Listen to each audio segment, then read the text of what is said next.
Hi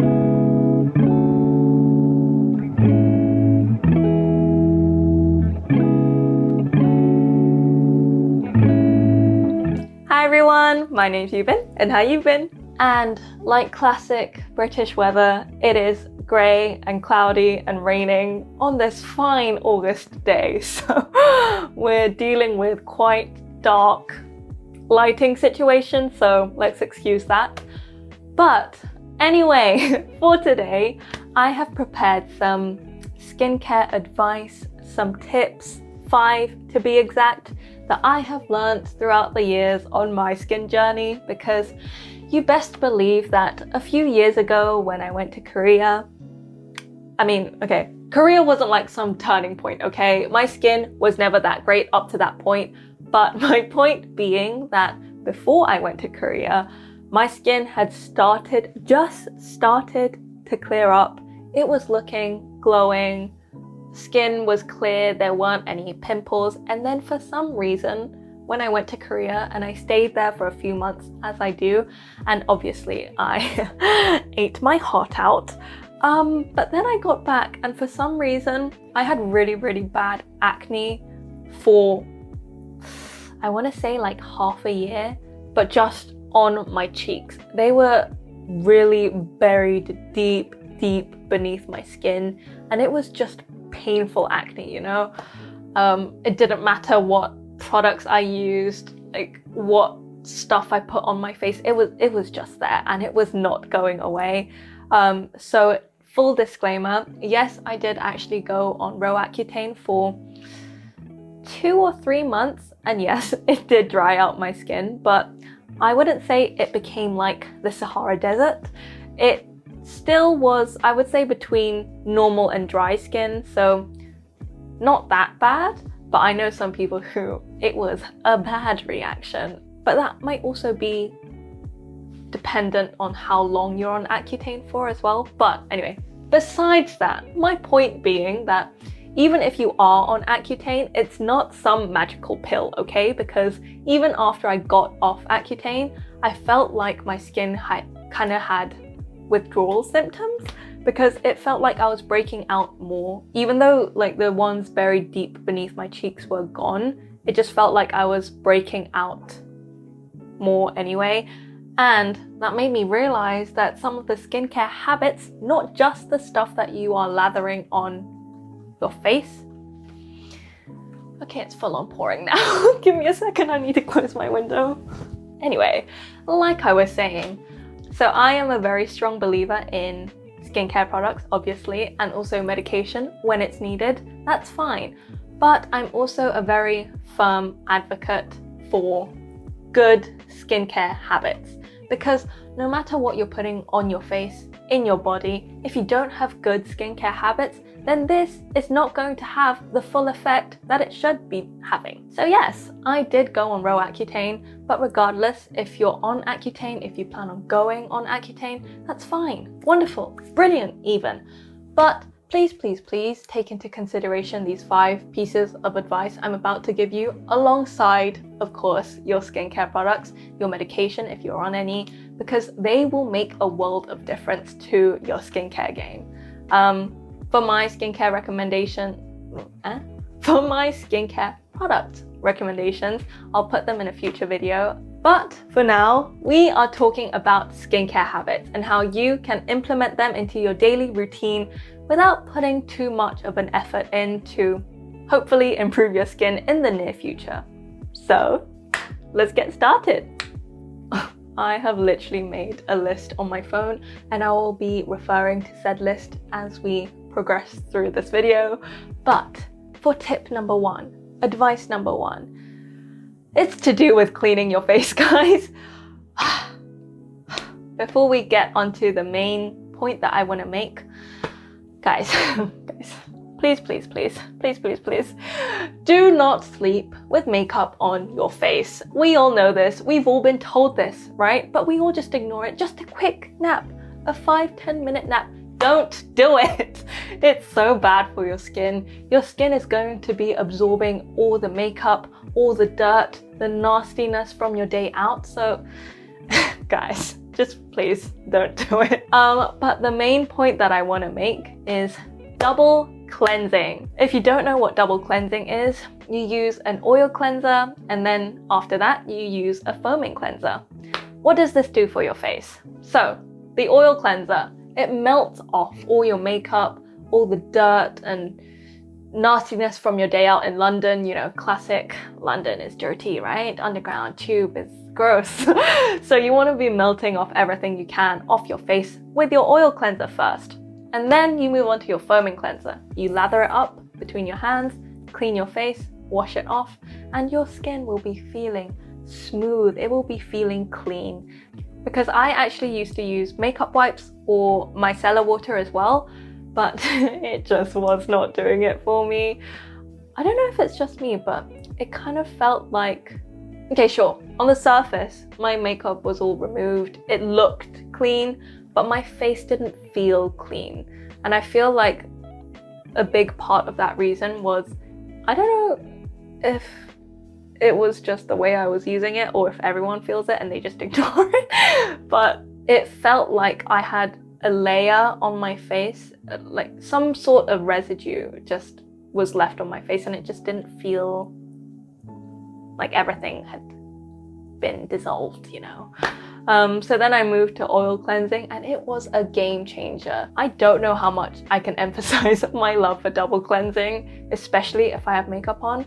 So you use your oil cleanser to melt off everything off your face, your makeup, the dirt, the dust, and then anything your oil cleanser didn't melt off, your foam cleanser will get. So you can be sure, rest assured that everything will be off your face by the time that you have finished double cleansing. Because you know those people who wash their face but they don't use an oil cleanser and then they get back and then they get a cotton pad, put some micellar water or toner on it and then they wipe their face and there's still makeup on the cotton pad.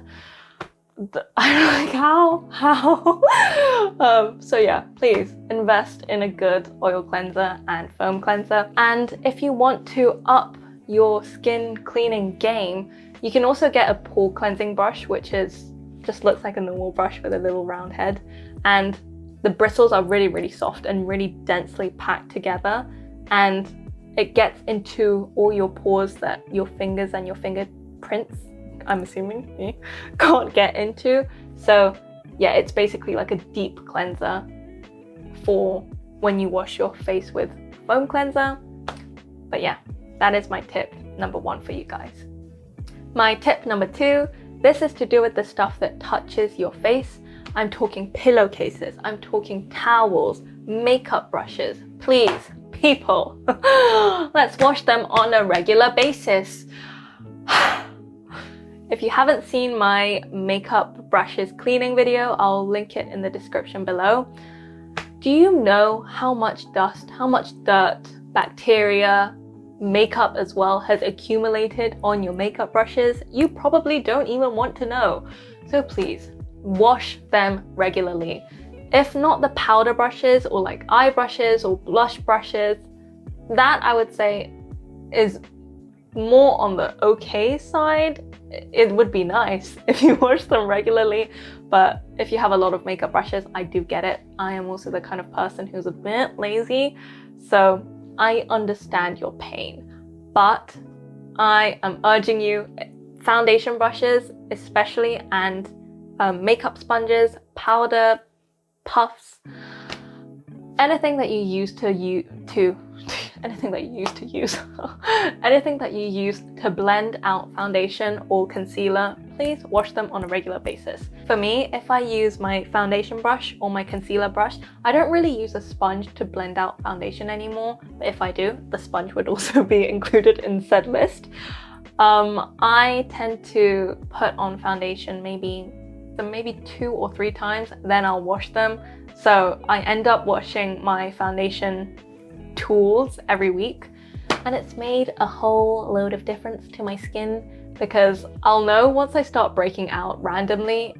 If it's near my period, that's a different issue because that's hormonal, but if I start breaking out randomly, then I know, need to wash my makeup brushes, and that is my sign to do a deep clean of all my brushes, and I'll just spend a whole entire day, that's a bit of an exaggeration, but like a good few hours washing all my brushes.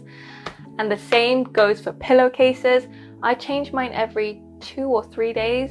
Basically every single time I wash my hair is when my pillowcases get changed. Guys, your skin is touching your pillowcase throughout the whole entire night when you have so many serums, toners, creams on your face, and it's just accumulating on your pillowcase, and it's not good for your skin, okay? If you're lazy like me, I have these pillowcases. I'm gonna grab them right now. This is my pillowcase. It has these little straps, so you just put them on the corners of your pillow instead of having to stuff a whole entire pillow into one of those cases. And if you're like me, who is quite lazy and will not do something if it's bothersome in the slightest, even if it's beneficial for them, I highly recommend getting these types of pillowcases. It just makes it a lot easier to change them out regularly, and so you will actually do it. And like I said, use a separate towel for your face and one for your body. I used to do this when my skin was really bad, and it actually did help quite a bit. I don't do it now because my skin has calmed itself. But yeah, when it was really bad, that's something I used to do, because you don't want to be washing your face with the same towel you wash your body every single day. So yeah, that's tip number 2. Moving on to tip number 3, exfoliation. I do a physical exfoliation maybe once every 2 weeks, and then a chemical exfoliation every few days, like every 3 or 4 days.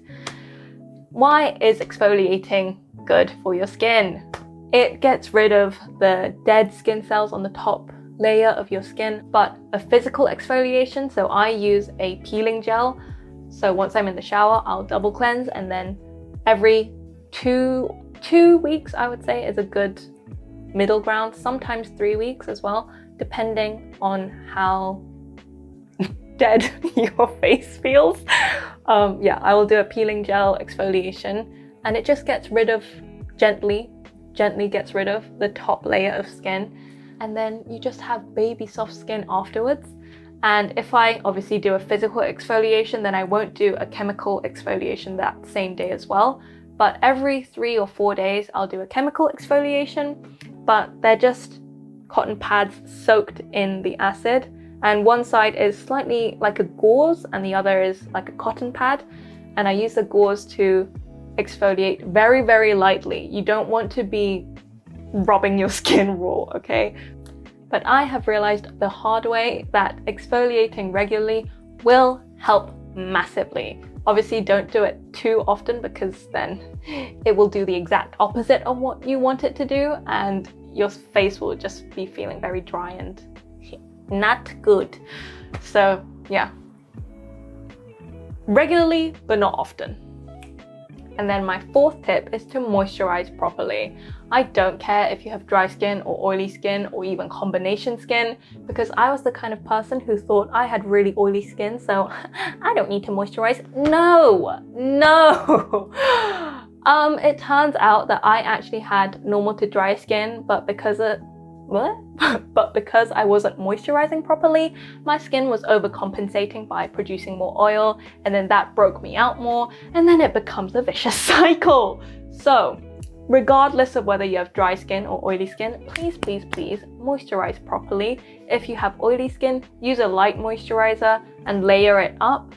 Again, if you have dry skin, I do not recommend just doing a massive squeeze and then just lathering on moisturizer, because your skin will not absorb it. I have found the best technique is to layer your moisturizer in thin layers. So you get a pea-sized amount, you spread it all over your face, tap it in, and once it's about 70 to 80% all absorbed, do another thin layer and then put it on. And according to how much your skin actually needs, that's how much moisturizer layers you will put on your face. And that way you are locking in the moisture, and it's not just settling on top of your face, not going anywhere. So thin layers of moisturizer, moisturize well. And then obviously sunscreen, that comes at the end of your moisturizing, but yeah.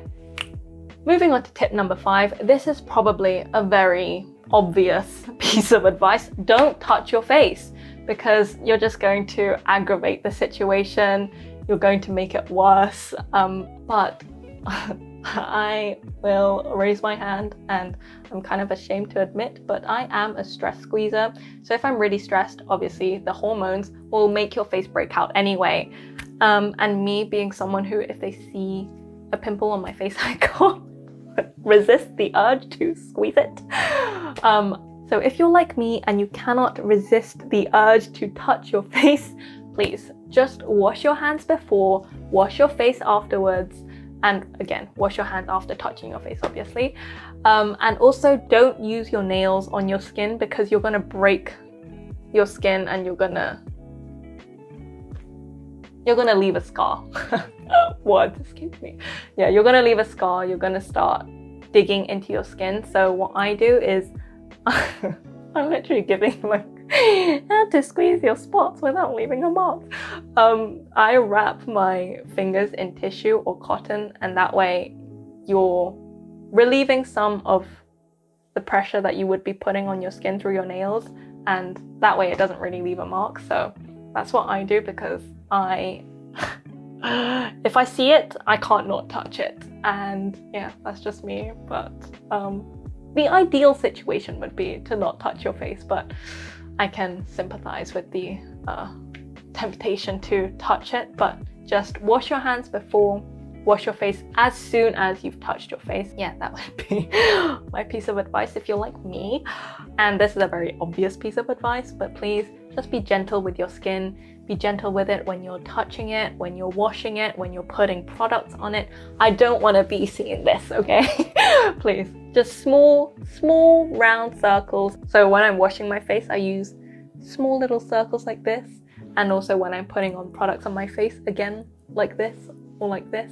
But yeah, those are my 5 tips, my 5 skincare habit tips, and hopefully you will put them in your daily routines. Well guys, I am going to leave off the video here. Thank you so much for watching, and if you also have any other skincare advice that you've learned throughout your skin journey, leave them in the comments below. Help each other out, because we just all want that glass skin at the end of the day, right? But yeah, that's it for today's video, and like I said, I will be making a skincare product recommendations video in the near future, as well as my skincare routine and also how I go about washing my face and putting different products on it. But for now, bye. I'm gonna say bye here, and I will hopefully see you guys very soon in the next one. Bye.